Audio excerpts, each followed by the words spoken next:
Radio Claret América presenta Sediento de ti, la palabra, fuente de vida, con el sacerdote misionero claretiano Tony Díaz. Reflexiones diarias del Evangelio. Aquí iniciamos. Bienvenidos, hermanos, a nuestras reflexiones bíblicas de las lecturas del día. Hoy es martes de la octava semana del tiempo ordinario. El domingo pasado celebramos la solemnidad de Pentecostés, la venida del Espíritu Santo, y con esa solemnidad cerramos la temporada de Pascua y ahora nos hemos introducido de nuevo a el tiempo ordinario. La primera lectura de hoy viene del libro de Sirásida, o a veces también llamado Sirácides, o también lleva el nombre de Eclesiástico. Este es diferente a Eclesiastes, que también es parte del grupo de libros de la sabiduría. Así que este libro lleva diferentes nombres. Y leemos del capítulo 35, versículos 1 al 15. La ofrenda más grata al Señor es la que ofrece aquel que cumple su ley. El que guarda los mandamientos ofrece un sacrificio de acción de gracias. El que hace favores al prójimo ofrenda el mejor trigo. El que da limosna ofrece un sacrificio de alabanza. Apartarse del mal es darle gusto al Señor. Evitar la injusticia es sacrificio de expiación por el pecado. No te presentes, pues, ante Dios con las manos vacías. Todo esto es mandato del Señor. La ofrenda del justo enriquece el altar, y su aroma sube hasta el Altísimo. La ofrenda del justo es agradable a Dios, y su memorial no será olvidado. Honra al Señor con ánimo alegre, y no seas tacaño al pagarle sus primicias.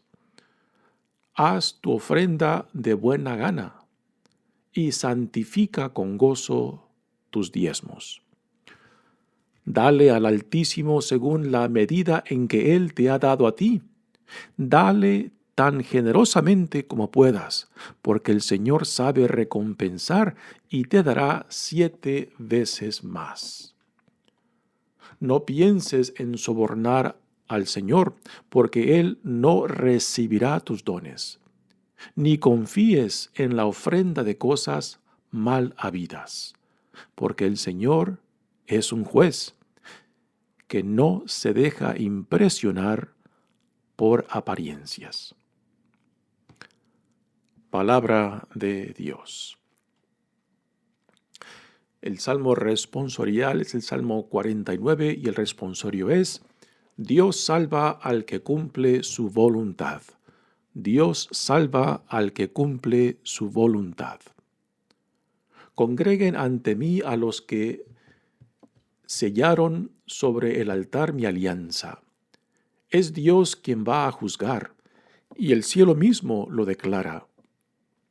Israel, pueblo mío, escucha atento. En contra tuyo yo, tu Dios, declaro. No voy a reclamarte sacrificios, pues siempre están ante mí tus holocaustos. Mejor, ofrece a Dios tu gratitud y cumple tus promesas al Altísimo. Quien las gracias me da, ese me honra, y yo lo salvaré al que cumple mi voluntad. Dios salva al que cumple su voluntad. El Evangelio de hoy viene de Marcos, capítulo 10, versículos 28 al 31. En aquel tiempo Pedro le dijo a Jesús: Señor, ya ves que nosotros lo hemos dejado todo para seguirte. Jesús le respondió: Yo les aseguro, nadie que haya dejado casa, o hermanos, o hermanas, o padre o madre, o hijos o tierras, por mí y por el Evangelio, dejará de recibir en esta vida el 100 por 1 en casas, hermanos y hermanas, madres e hijos y tierras, junto con persecuciones, y en el otro mundo, la vida eterna. Y muchos que ahora son los primeros serán los últimos, y muchos que ahora son los últimos serán los primeros. Palabra del Señor. Muy bien, demos comienzo a nuestra reflexión de las lecturas de hoy. Yo creo que la primera lectura, como el Evangelio, están dando respuesta a una pregunta fundamental, esencial para toda persona religiosa. Y la pregunta es esta: ¿en qué consiste la fe, la obediencia y la entrega a Dios? ¿En qué consiste la fe, la obediencia y la entrega a Dios? Yo creo que esta es la pregunta fundamental que tanto la primera lectura como el Evangelio dan respuesta. Y yo creo que la respuesta que tanto la primera lectura como el Evangelio nos dan, yo creo que muy poco de nosotros estamos dispuestos a aceptarla, porque es un reto impresionante. Empecemos a desempacar la primera lectura. Dice: la ofrenda más grata al Señor es la que ofrece aquel que cumple su ley. Aquí hemos de entender claramente a qué se refiere el autor Sirácida. En realidad, el autor a quien se le atribuye es un tal Ben Sira, que es quien nos está dejando este legado de sabiduría en este bello libro de Eclesiástico. ¿Y a qué se refiere él por el cumplir la ley? Definitivamente no se refiere a la actitud de los fariseos que encontramos en el Nuevo Testamento, con quienes Jesús constantemente choca. Y la actitud de los fariseos en los evangelios era de que el cumplir la ley era simplemente algo externo, pero no para Jesús. Para Jesús, el cumplir la ley significa una total identificación con la voluntad de Dios. Y es precisamente esto lo que esta lectura nos dice acerca de qué es lo que significa cumplir la ley. Es una identificación total y completa con la voluntad de Dios, que incluye no simplemente nuestras acciones externas, sino que también incluye nuestras actitudes, incluye nuestro corazón, incluye nuestra mente, incluye nuestra totalidad. O sea, que esta identificación con la voluntad de Dios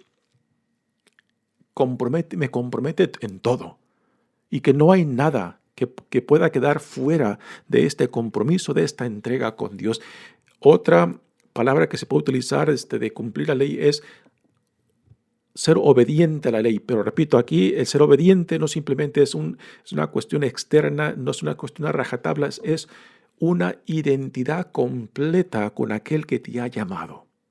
Y este es, en el fondo, a lo que se refiere esta primera lectura, que yo creo que es una expresión bellísima de la misma actitud y forma de ver de Jesús mismo. Dice: el que guarda los mandamientos ofrece un sacrificio de acción de gracias. Guardar los mandamientos, nuevamente,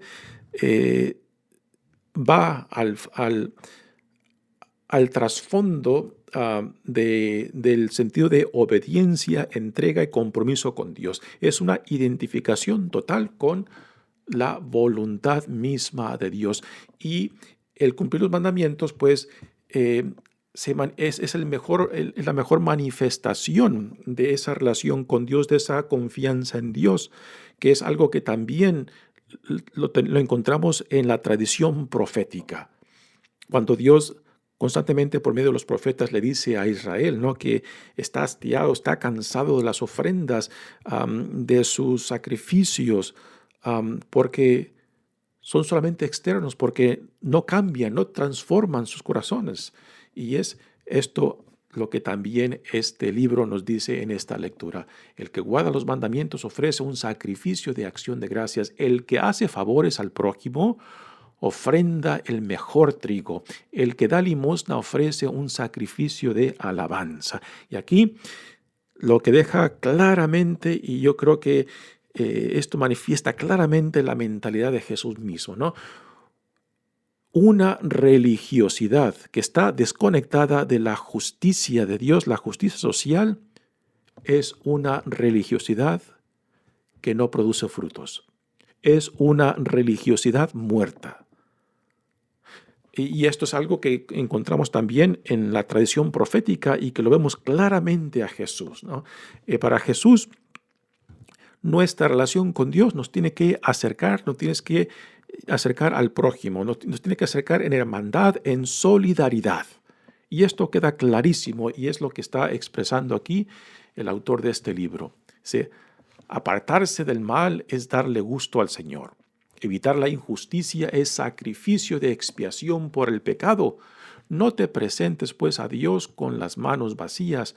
Todo esto es mandato del Señor. Aquí sí que noten el repetir el sentido de justicia o el justo. Son palabras que resaltan constantemente en esta lectura, donde hace una conexión explícita y clara y profunda entre la religiosidad de uno y mi relación con el prójimo. Mi religiosidad y la justicia. Mi religiosidad y mi solidaridad con el prójimo. La ofrenda del justo enriquece el altar y su aroma sube hasta el Altísimo. O sea, la ofrenda del justo es aceptada por Dios porque está conectada no simplemente con el culto religioso, sino también con su vida social, con su vida en relación a otros. Por eso el Señor acepta la ofrenda del justo. La ofrenda del justo es agradable a Dios y su memorial no será olvidado. O sea, nuevamente repite el mismo tema con diferentes palabras, diferentes imágenes. Y lo que queda claro es esa conexión. La religiosidad, el culto, tiene que estar conectado con la solidaridad, con la hermandad, con la justicia social, con la justicia entre el pueblo de Dios, entre nosotros. Honra al Señor con ánimo alegre. No seas tacaño al pagarle tus primicias. O sea, si tú reconoces que todo lo que eres, que todo lo que tienes viene de Dios, entonces las primicias que hemos de ofrecerle a Dios tenemos que darlas con esa misma generosidad con la cual yo reconozco que quien soy y lo que tengo es porque Dios me lo ha dado por pura gracia de Él. O sea, de que esta idea de que yo me salvo de mí mismo, de que yo creo mi propia suerte, es algo que va en contra de esta mentalidad que está reflejada en esta bella lectura de hoy. Dice, dale al Altísimo según la medida en que Él te ha dado a ti. Dale tan generosamente como puedas. Cuando uno no reconoce de que todo cuanto tengo y cuanto soy está íntimamente conectado con mi relación con Dios. Y cuando yo no reconozco que todo lo que tengo y que soy es por gracia de Dios, por la benevolencia de Dios, entonces llego a esta idea distorsionada de que yo me lo he hecho todo, yo me lo he ganado todo, yo me lo he creado todo, ¿no? Por eso, la necesidad de que todo cuanto somos, siempre tenemos que ser visto por medio de nuestra relación con Dios, con aquel que en amor nos crea, en amor nos sostiene y en amor nos llama hacia Él. Esto saldrá también en el Evangelio de hoy. Ya tocaremos el tema cuando lleguemos al Evangelio. Dice, porque el Señor sabe recompensar y te dará 7 veces más. Aquí hay que llevar cuidado con estas palabras de no pensar de que yo tengo que ser generoso y tengo que dar para que Dios me dé más, ¿no? Esta es una distorsión de la generosidad de Dios, porque cuando uno piensa de esta manera, pues pensamos que a Dios no lo podemos comprar, no lo podemos ganar con mi generosidad. Y esto es una distorsión tremenda. Uno es generoso porque uno reconoce la iniciativa de Dios hacia mí, hacia nosotros. Entonces, mi generosidad es en respuesta a la iniciativa de Dios, no para ganarme nada, no para comprobar nada, no porque pienso que estoy ganando méritos, no. Esto es pensar de que yo me puedo granjear, que yo puedo comprar, que yo puedo chantajear a Dios, aún con mis buenas obras o mis buenas intenciones. Y esto va totalmente en contra de la salvación que Dios nos da. Si no pienses en sobornar al Señor, porque Él no recibirá tus dones. Qué palabras más verdaderas. Y son palabras que nos deben de cuestionar seriamente, ¿no? De cuestionar nuestras motivaciones, el por qué somos llamados a ser buenos, justos, compasivos, generosos, no para comprobar nada, no para ganarme nada, no para ganarme puntos en el cielo, no. Soy llamado a ser bueno, generoso, compasivo, justo, porque es nuestra nueva naturaleza en Cristo. Es la nueva vida que Dios nos ofrece. Entonces, nuestra forma de ser y de actuar es en respuesta a la iniciativa de Dios. Y todo lo que recibimos de Dios, hasta la salvación misma, es un don. No me lo he ganado, no lo he meritado. Pero igualmente Dios me lo da, porque es la naturaleza de Dios ser generoso. Entonces, la pregunta que hicimos al principio, ¿no? ¿En qué consiste la fe, la obediencia, la confianza en Dios? Simplemente en reconocer de que este Dios ha venido a mí, ha venido a nosotros, ha venido a salvarnos aún de nosotros mismos. Y la confianza, entrega y fe en Dios es simplemente una respuesta a esta iniciativa. Y esta respuesta de fe y confianza y entrega a Dios no es para ganarme nada, simplemente para que yo me disponga a recibir de Dios lo que Dios me quiera dar. Obediencia a Dios con este sentido de fe y de entrega, obediencia a Dios es simplemente estar dispuesto a vivir en esta relación en la cual yo vivo dependiendo de Dios y de que Dios me dará según lo que Dios disponga, no lo que yo quiero. Así que nunca podemos sobornar a Dios o granjearlos o comprarlo aún con nuestras buenas obras. Simplemente estamos respondiendo a esa iniciativa de Dios para con nosotros, para con toda su creación. Continúa la lectura diciendo, ni confíes en la ofrenda de cosas mal habidas, porque el Señor es un juez que no se deja impresionar por apariencias. Nuevamente, aquí esto nos debe de recordar al problema constante que Jesús tenía con los líderes religiosos de su tiempo, que simplemente se confiaban a lo externo, a las apariencias, sin que el corazón, sin que el alma estuviera comprometido, ¿no? Entonces, cuando hay esta desconexión, esta ruptura entre nuestra religiosidad y nuestra vida en comunidad, cuando hay esta desconexión entre la religiosidad y la justicia o la hermandad, pues entonces aquí la religiosidad es infructuosa, es estéril, porque tiene que haber esta continuidad de que como celebramos, tenemos que vivir y como vivimos tenemos que celebrar. Este es el sentido de la religiosidad que este autor de esta primera lectura nos da y que está reflejado también plenamente en Jesucristo en los evangelios. Muy bien, pasamos ahora al evangelio de hoy. Y aquí hay que dar un poco el trasfondo de esta lectura del Evangelio de Marcos. El trasfondo es el encuentro que Jesús tiene, primeramente con los niños que vienen y se acercan a Jesús y que los discípulos se lo están espantando. Y Jesús le dice, no, dejen que los niños vengan a mí, pues de estos es el reino de Dios. Y ya lo que Jesús está apuntando en esos niños es esa actitud de confianza y entrega, sin cuestionar sin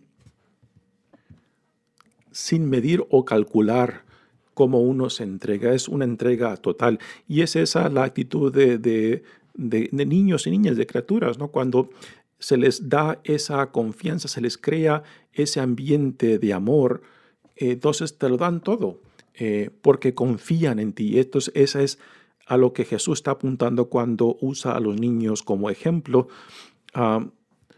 de que esa es la actitud a la cual somos llamados a imitar en los niños, esa entrega, esa confianza en aquel que nos llama, Dios en Jesucristo.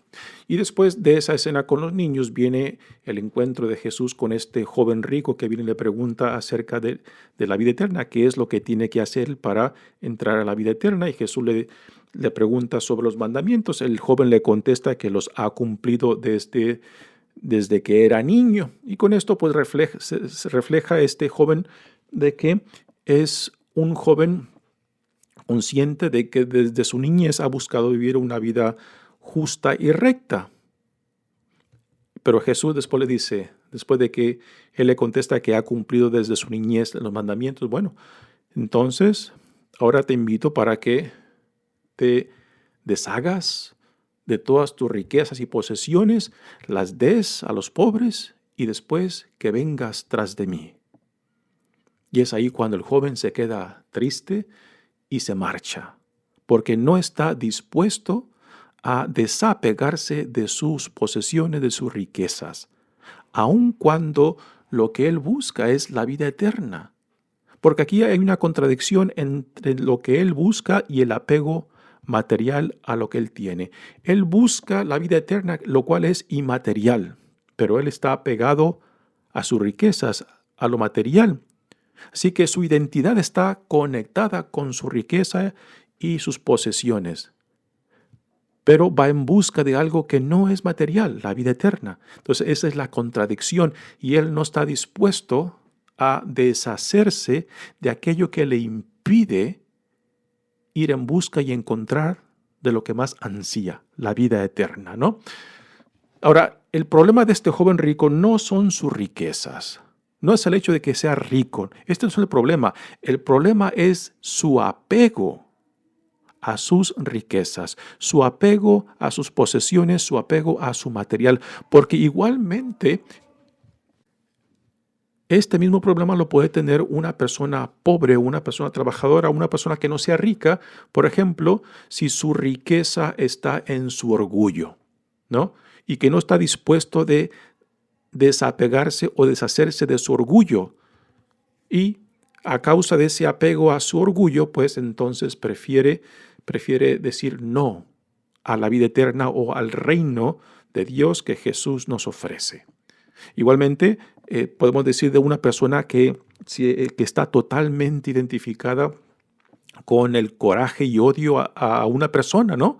Y que prefiere morir amargada y envenenada por el odio, porque se ha identificado tan totalmente con ese odio, con ese rencor, que dárselo a Dios para que quede libre de eso y pueda entonces identificarse con la nueva vida que Dios en Jesucristo le ofrece, ¿no? Así que la riqueza del joven no es el problema, es su apego a esa riqueza, a lo material, a sus posesiones. Repito, todos tenemos algo de lo cual nos hemos apegado tanto, nos hemos identificado tanto que a veces no queremos despegarnos o deshacernos de él porque pensamos de que si me deshago de esto voy a desaparecer, ¿no?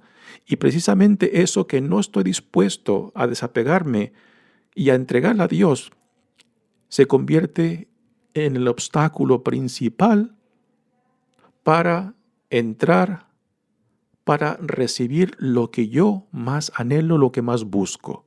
Entonces el problema no está en Dios, el problema no está en la dificultad de que el reino sea algo difícil, la dificultad está en que yo no estoy dispuesto a desapegarme, a deshacerme de aquello que para mí se ha convertido en un obstáculo. Y para cada uno de nosotros, yo creo que este obstáculo tiene diferentes nombres. Por eso hay la gran necesidad de hacer conciencia, de discernir qué es aquello que me impide dejarlo a un lado, qué es aquello que me impide, que me esclaviza, que no quiero desapegarme, no quiero deshacerme para que yo pueda recibir lo que Dios en Jesucristo me ofrece, la vida eterna, el reino de Dios, la vida en Él mismo, ¿no? Y cada uno, yo creo que tenemos esa riqueza. ¿Qué nombre lleva esa riqueza en ti? Solamente tú lo puedes determinar.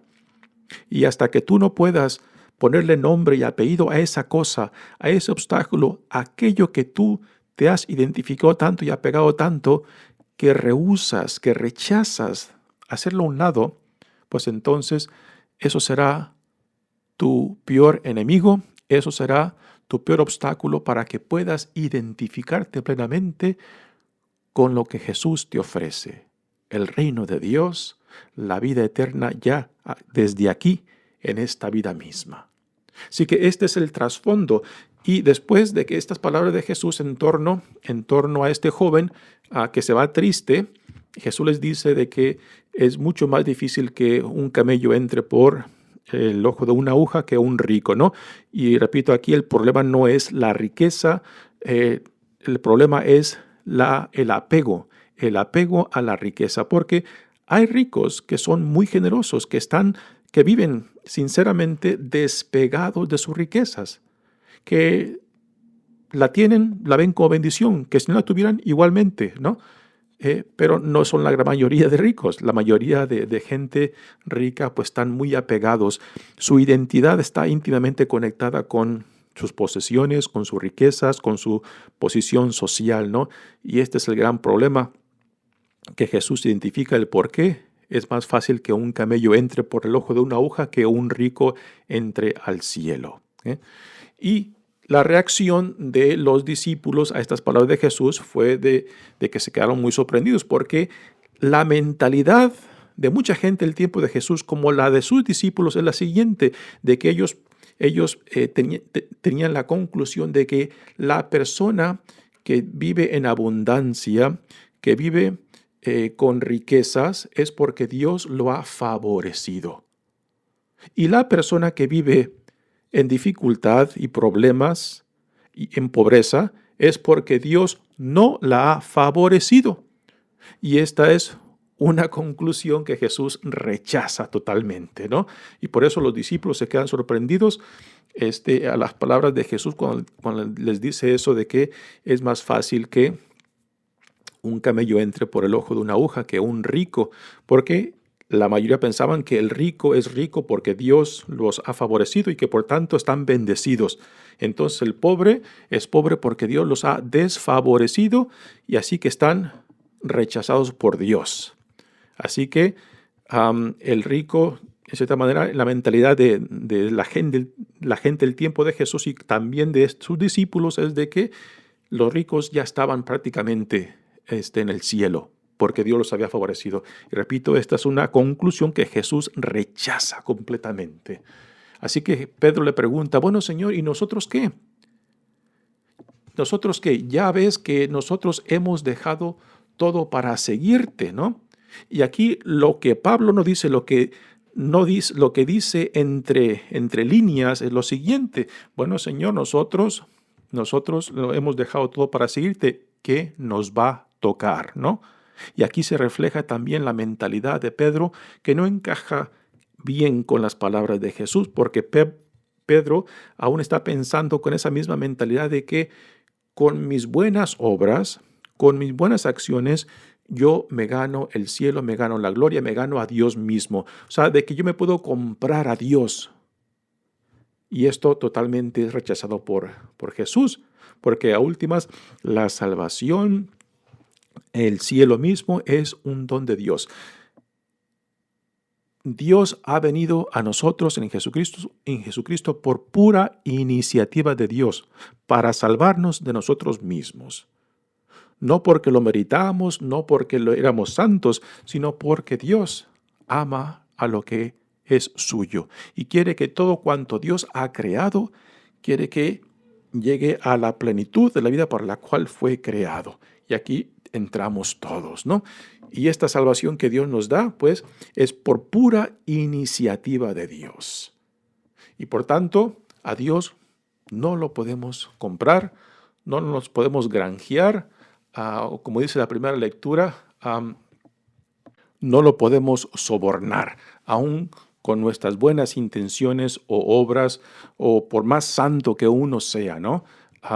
Simplemente lo que Dios nos da es por pura gratitud. Por eso la actitud fundamental del cristiano es de gratitud, de reconocer que la iniciativa siempre viene de Dios y que todo lo que nosotros hacemos es en respuesta a esa iniciativa de Dios, a esa gracia de Dios, a ese amor de Dios, a ese todo que Dios hace por sus hijos e hijas, por toda la creación. Así que aquí la pregunta de Pedro y lo que está entre líneas es de que Pedro está pensando, bueno, si el rico, por ser rico, no va a entrar al reino, y nosotros que lo hemos dejado todo, ¿qué nos toca, no?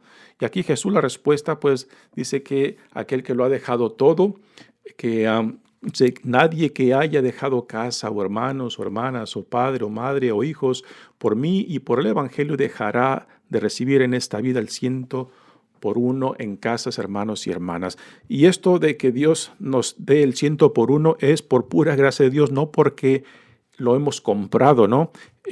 La actitud nuestra simplemente de responder a Dios en entrega, en compromiso, en obediencia, porque hemos palpado esta iniciativa de Dios que nos ha llamado, que ha tocado mi puerta, ¿no? Y responder nuestro simplemente es una disponibilidad para que Dios haga en nosotros lo que Dios quiera hacer. No porque yo me lo he ganado, no porque yo me lo he meritado, ¿no? Esto tiene que quedar claro, ¿no? Porque yo creo que es uno de los puntos que constantemente distorsionamos o nos cuesta trabajo aceptar.